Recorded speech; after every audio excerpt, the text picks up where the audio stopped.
Қазір біз баннерді жасап көреміз Over қосымшасында. Over қосымшасына кіргеннен кейін ақ фон таңдап и Stories форматын таңдап аламыз. 9:16 1080-1920. Птичканы басып, бізге керекті артында тұрған бір фонды аламыз. Бұл фонды мен Pixar'тан көшіріп алдым. Негізінде градиент, фондар, еще тағы да неоновый нелерді, рамка, солардың барлығын осы неден Pixar'тан бесплатно түрде скачать етіп алсаңыз болады, стикер деген бөлімінен. И осыны әкеліп қойғаннан кейін біз келесі телефонымызды алып келеміз. Телефонның макетін тоже мен ұмытпасам freepik.com деген сайттан алдым. Бұл жерде қарап отырсаңыз екеу, маған тек осының біреусі ғана керек. Мынаны да алсақ немесе мынаны да алсақ болады. Маған осы біріншісі керек. Полностью отырған. И бұны өзін ғана қиып алу үшін маска бөліміне кіреміз. Edit деген батырманы басып, маска. Ена екінші жағында тұрған керек емес артық телефонды біз өшіріп тастаймыз. Негізінде картинкаларды осылай скачать етіп алсаңыз, жанында артық бір элементтері тұрса, көшіріп ала берсеңіз болады. Оны осындай Over'дың маска бөлімінде кесіп тастайсыз. Өшіріп кесіп тастайсыз.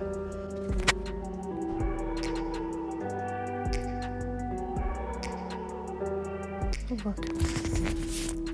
Птичканы басамыз, мінекей. Телефон өзі ғана қалды. Жоқ, мына жерде кішкене тағы да көлеңкелер қалыпты. Үшін тағы да солай до конца өшіреміз.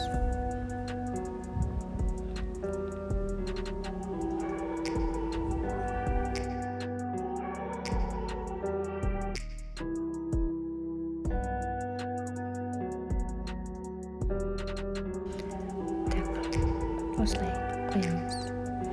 И бізге баннерге қызымыз керек. Ол қызымыз Remove Background сайтында кесіліп алынды. И қарасаңыз бұл былайға да қарап тұр. И бұны оң жаққа қарап тұр, сол жаққа қарату үшін rotate ба, соны алып, ең аяқтағыны бірінші тұрғанын басасыз. Сол кезде керісінше қарайтын болады. Қызымызды әкеліп қойдық. Қарап отырсақ, мына жерде фон менен телефон екеуісі қосылып кеткен. И соны жасау үшін тоже телефонның ішіндегі ақ фонның барлығын біз өшіріп шығамыз. Қызды алып қоя тұрайық. И телефонның ішіндегісін бәрін өшіріп керек. Edit батырмасын басып, тоже маскамен алып, мұның барлығын өшіріп шығамыз.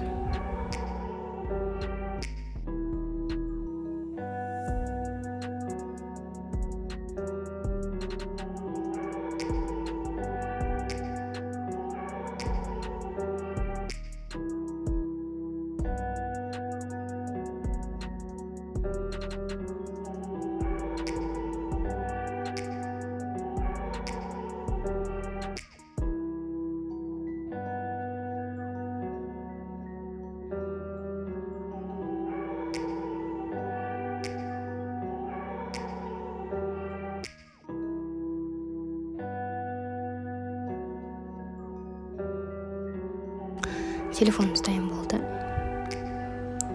Осылай алып шығарамыз, қоямыз. И қызымызды тоже әкеліп қоямыз.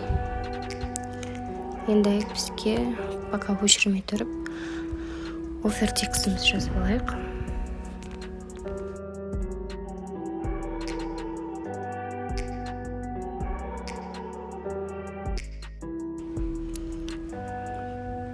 Так.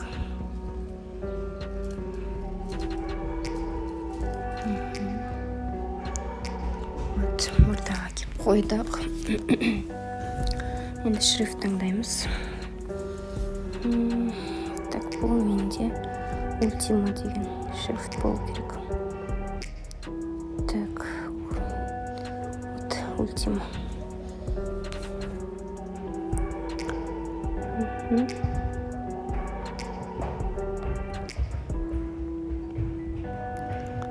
Так, и тағы да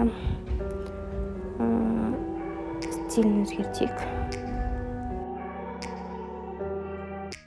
Вот, дайын болды. И бізге тағы керек.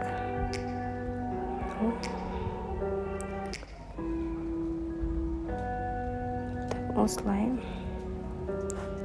И бұл сарыға боялу керек.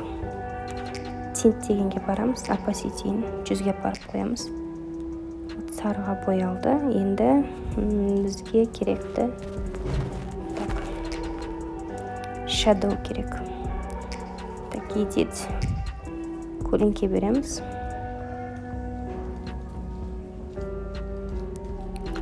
Осылай төменде тұра берсе де болады. Кішкене былай жылжытып. И астыға түсірсек болады,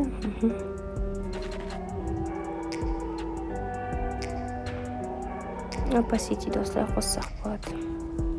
И ангылдан кішкене былай жылжытайық. Окей. И текст. Смотреть цены.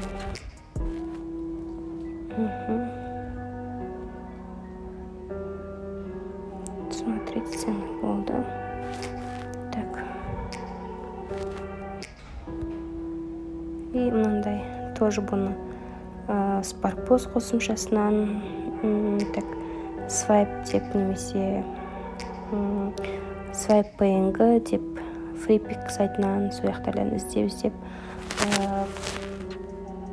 тауып алсаңыз болады. Мынандай нелердің неше түрлісі бар.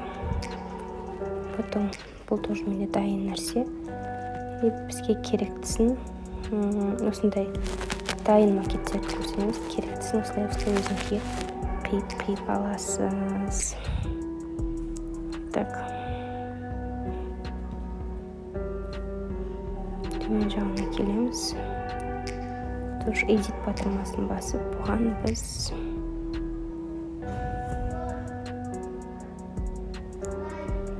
қолардап қарыға бояймыз. Так, все. Енді тағы бізге керек элементі ол мына жердегі мынау кастом менен әр элементін бөлек осылай өстіп қиып алсаңыз да болады. Так.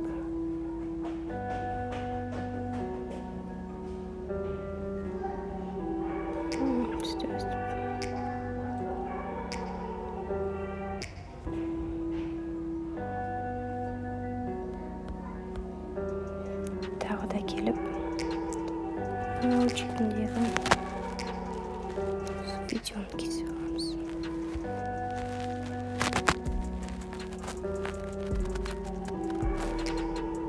Үлкейтіп, кішірейтіп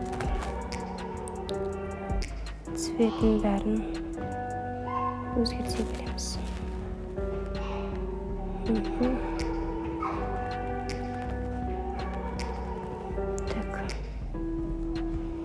Так, онда үстін басымызға тұқырқат.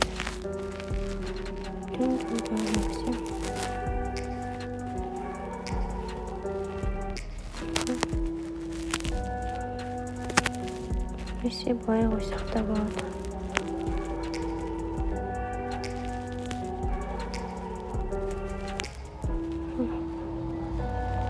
Осылай қойсақ та болады.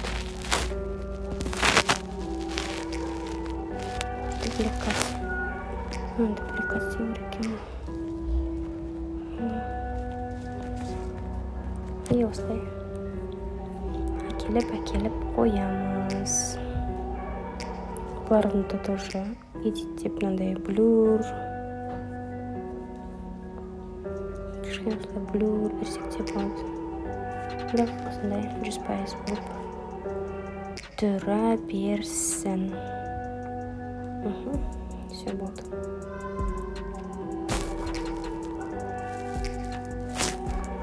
так, енді бізге мына қызымызды дұрыстап орналастырып, как будто бір телефонның ішінен шығып тұрған сияқты эффект беруіміз керек. Қызға да үшін тоже слай ортаға дұрыстап орналастырып,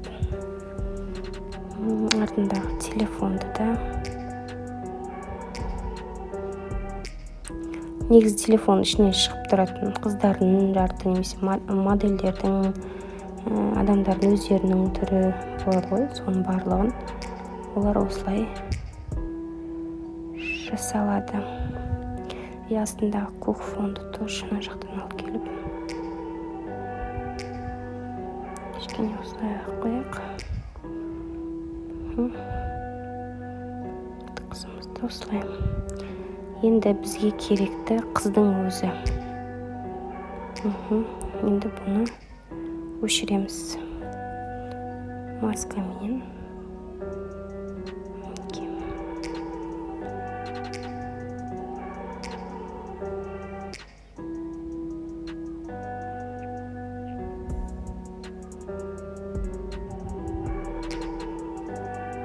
Өшірдік.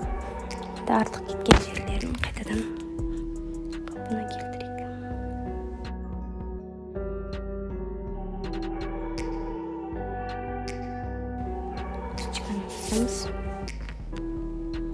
Китайын біздің макетіміз шықты. Сақтаймыз. Все.